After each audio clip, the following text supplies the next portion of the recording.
সাইয়েদিনা ইব্রাহিম আলাইহিস সালামকে অগ্নিকুণ্ডে নিক্ষেপ করা হলো। আল্লাহ রাব্বুল আলামিন জানিয়ে দিলেন, কুলনা ইয়া নারু কুনি বারদান ওয়া সালামান আলা ইব্রাহিম।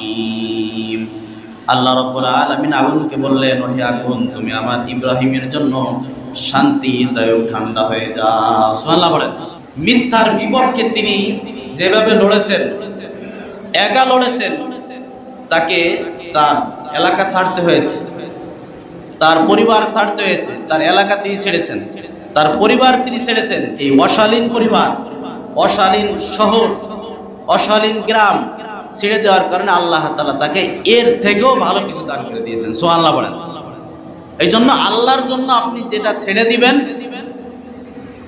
আল্লাহ আপনাকে তার থেকেও আরো ভালো কিছু